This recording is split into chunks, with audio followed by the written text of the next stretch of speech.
I love a never-built railway project. I think it's fascinating to imagine what might have been if history had gone a little differently. So today I want to talk about the biggest, most complex station London never got.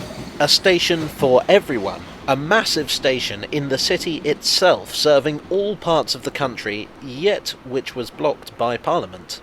A proposed station that was never built, but without which we might not have the Underground. I'm talking about Farringdon Street. Now I know what you're thinking. But Jago, there is a Farringdon station. Why are you claiming Farringdon was never built? Why do you tell obvious lies like this? You make me so angry sometimes. Unsubscribed. So let me explain. In the 1830s, railways started coming to London. The first terminus was London Bridge in 1836, then Euston in 1837, Paddington in 1838, Shoreditch in 1840, Fenchurch Street in 1841, and so on. And then things started getting silly. The 1840s brought the first railway mania, when literally hundreds of proposals for new railways were put forward.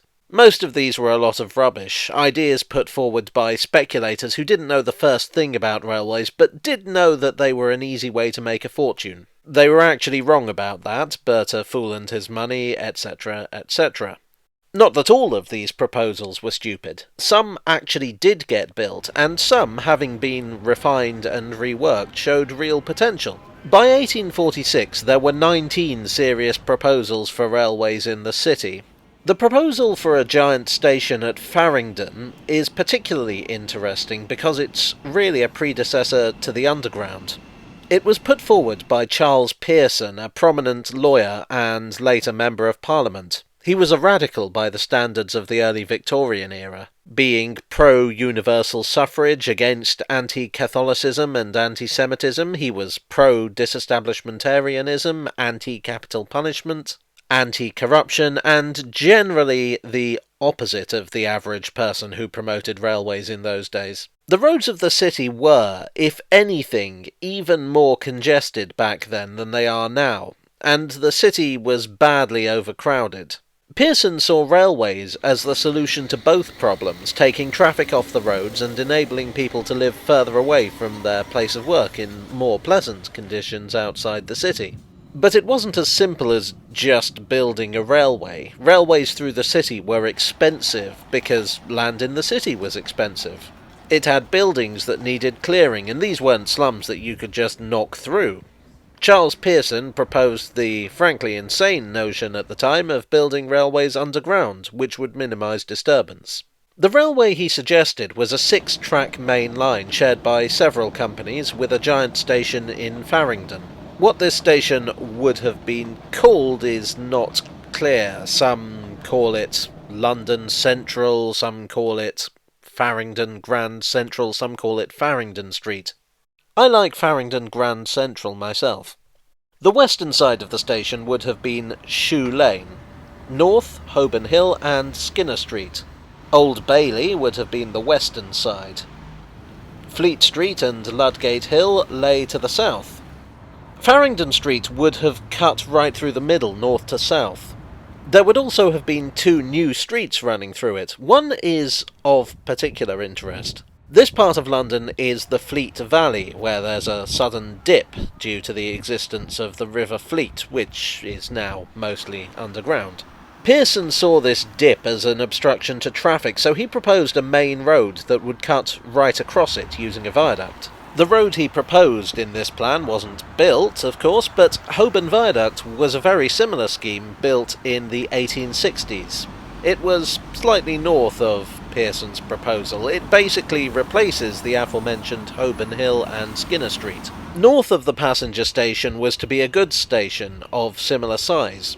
Note that Farringdon Grand Central would have been a little south of the Farringdon station we actually got, although I do wonder if the goods sidings would have reached the current site. They would almost certainly have encroached on the site of what we now know as Smithfield Market. Now, while this was to be a unified station, at this time there was nothing like a coherent network of railways in Britain. Therefore, the station would have been divided into 4 sections, each owned by a different company, with space for a 5th. Which companies these would have been is unspecified on the plan, although I do know that the Eastern Counties Railway had their eye on extending to this area at the time. The station would also have incorporated a cab rank and an approach road for carriages, as in road carriages. Around the sides would have been shops, hotels, offices, and a fruit and vegetable market. Presumably an attempt to recoup some of the massive costs of building this monster. What would the station have actually looked like? Well, I don't think it would have been a King's Cross or a St Pancras, a huge and very visible advertisement for a railway company. More likely, I think from the outside, it would mostly have been fairly discreet, with a few modest station buildings in the architectural style of whoever wound up using this thing.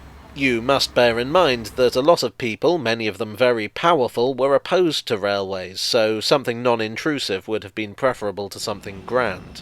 As for the passenger experience, the railways would have approached the station from underground, but the plan appears to indicate that the station would have been open, which would have been pretty essential in steam days, especially if you had up to 8 trains idling there at any one time. Perhaps it would have had an overall roof open at the ends, not too dissimilar to what there is at Farringdon, but that's just speculation on my part.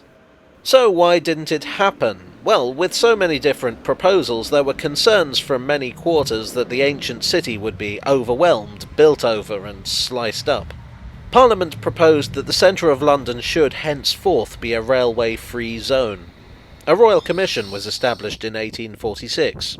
The commission's full name was the Royal Commission to investigate the various projects for establishing railway termini within or in the immediate vicinity of the metropolis, which is wordier than a political meme, so let's just call it the Commission for now.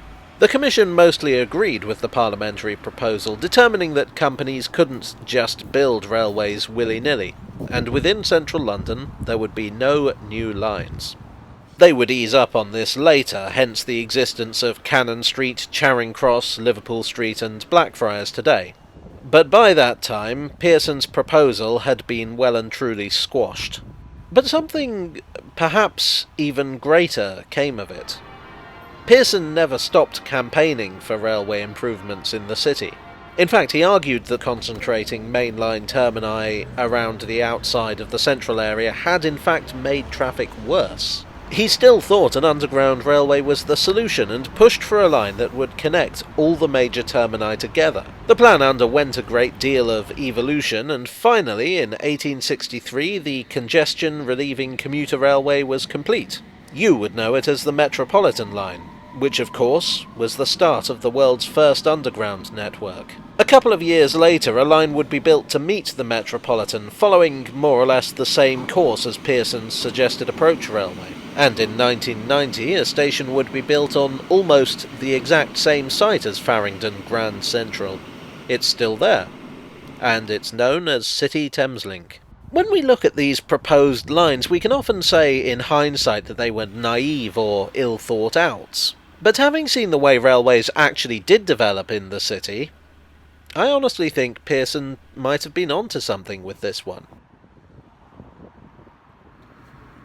Hello all, I hope you enjoyed this proto-tale from the tube. If you did, please do click on that thumbs up button to let YouTube know, and consider subscribing for more if you have not already. Thanks once again to my generous donors on Ko-fi and Patreon. You are the Charles Pearson to my Metropolitan Railway. And I'll see you all again very soon for another tale from the tube.